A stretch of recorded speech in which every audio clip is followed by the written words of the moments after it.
Presiden yang kita pilih pada tahun 2014 dan 2019 karena kita anggap lebih baik dari Prabowo. Beliau saja tidak bikin program susu dan makan gratis dengan biaya 400 triliun rupiah. Lah ini kok Prabowo bisa-bisanya mau bikin program semacam itu.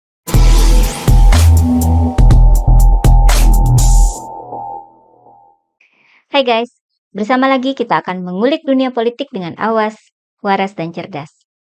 Salah satu program pasangan Prabowo Gibran yang iklannya kerap beredar di televisi dan kayaknya paling sering masuk berita media adalah pemberian makan siang dan susu gratis. Saking seringnya diiklankan dan disampaikan, saya kira kita bisa anggap bahwa ini merupakan program andalan Prabowo Gibran. Menurut tim Prabowo, penerima manfaat program itu ditargetkan mencapai 82,9 juta orang dan membutuhkan anggaran minimal 400 triliun rupiah per tahun.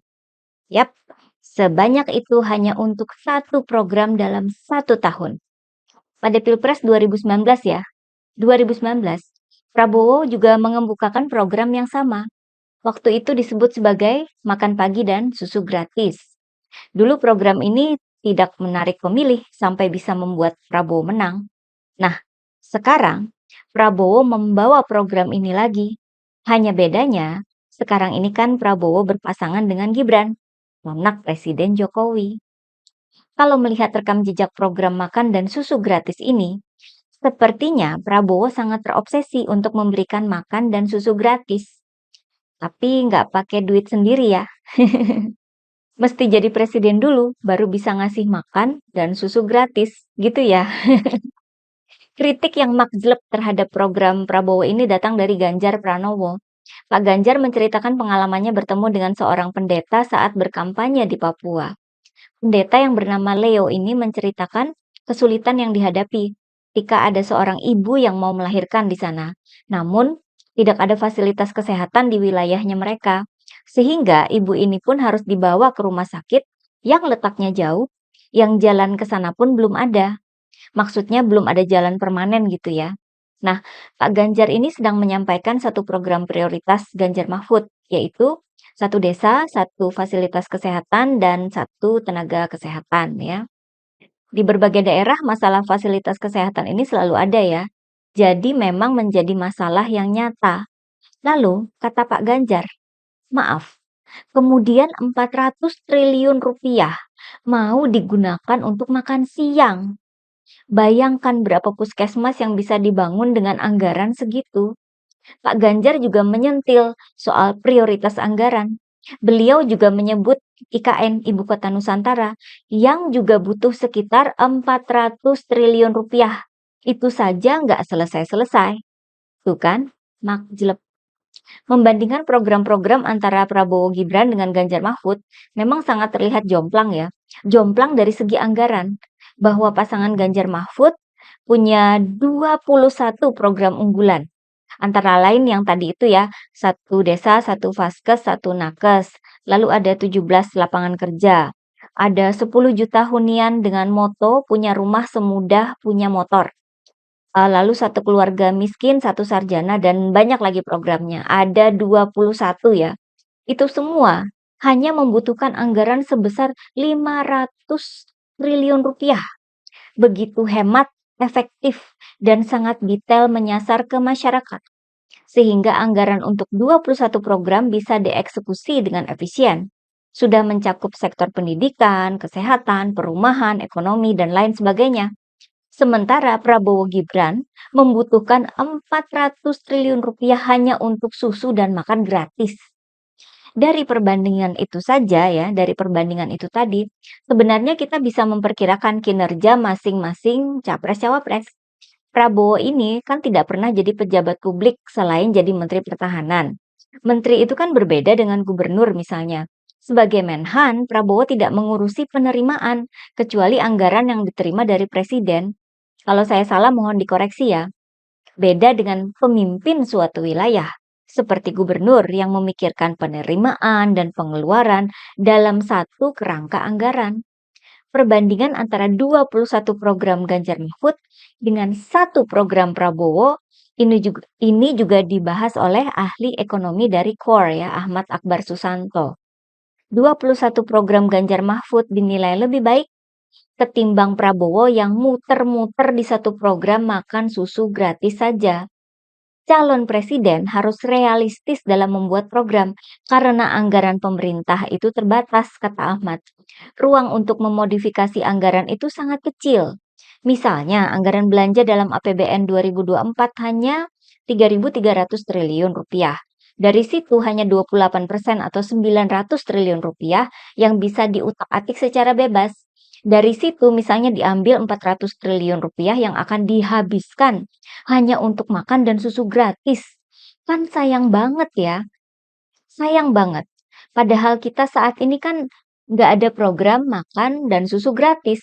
Itu saja kita bisa melihat banyak sekali kebutuhan lain yang mendesak, seperti jalan dan jembatan di desa-desa, adanya bangunan sekolah yang rusak, minimnya fasilitas dan tenaga kesehatan di daerah terpencil.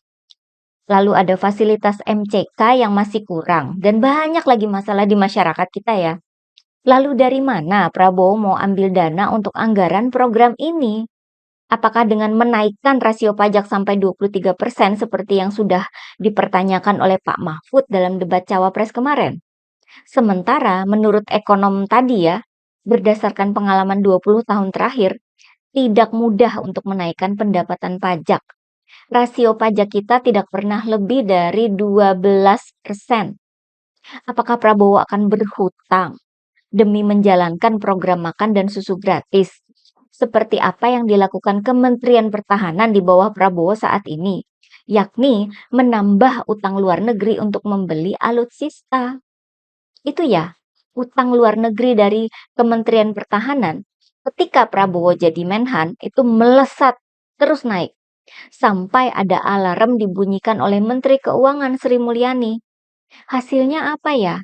Pesawat bekas dan Prabowo nyapres lagi. Pertanyaan Pak Mahfud soal peningkatan rasio pajak saja itu tidak dijawab oleh Gibran sampai tuntas.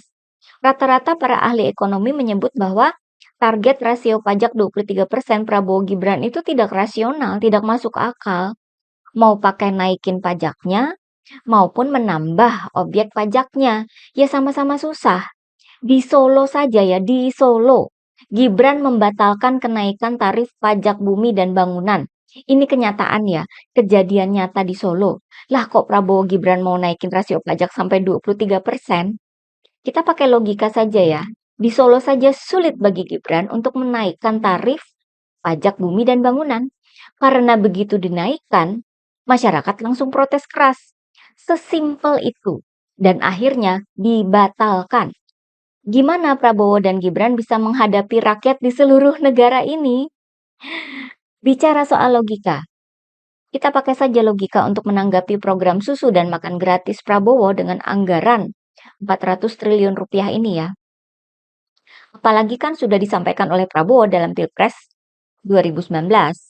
Sesudah Pilpres 2019 itu kan Prabowo bergabung dengan pemerintahan Presiden Jokowi. Nah, paling enggak Prabowo mungkin pernah lah ya ngobrolin program ini dengan Pak Jokowi. Kalau memang program itu bisa dilaksanakan, saya kira Pak Jokowi sudah melakukannya sejak 2019, bahkan mungkin sejak 2014. Bukannya program itu nggak punya manfaat sama sekali ya, pasti ada manfaatnya. Namun, bahkan Presiden Jokowi sendiri tidak bikin itu program. Padahal kita tahu bahwa di dalam kabinet Presiden Jokowi ada Ibu Sri Mulyani yang super amat pintar dan ahli dalam mengatur keuangan negara. Tapi nggak ada itu program dibuat oleh Pak Jokowi. Presiden Jokowi yang selalu dipakai namanya oleh Prabowo sebagai bahan kampanye. Presiden Jokowi yang sudah memerintah selama 2 periode. Sampai bangsa ini bisa melewati pandemi dan keuangan negara nggak bangkrut. Presiden yang kita pilih pada tahun 2014 dan 2019 karena kita anggap lebih baik dari Prabowo. Beliau saja tidak bikin program susu dan makan gratis. dengan biaya 400 triliun rupiah. Lah ini kok Prabowo bisa-bisanya mau bikin program semacam itu.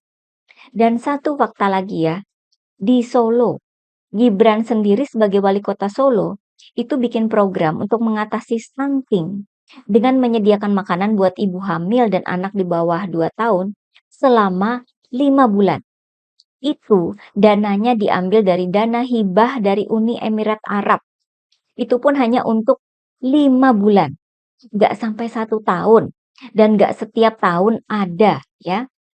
Hanya 5 bulan itu, nggak sampai 1 tahun, dan enggak setiap tahun ada di Solo ya. Dengan jumlah orang yang sangat sedikit jika dibanding dengan 82,9 juta orang di seluruh Indonesia.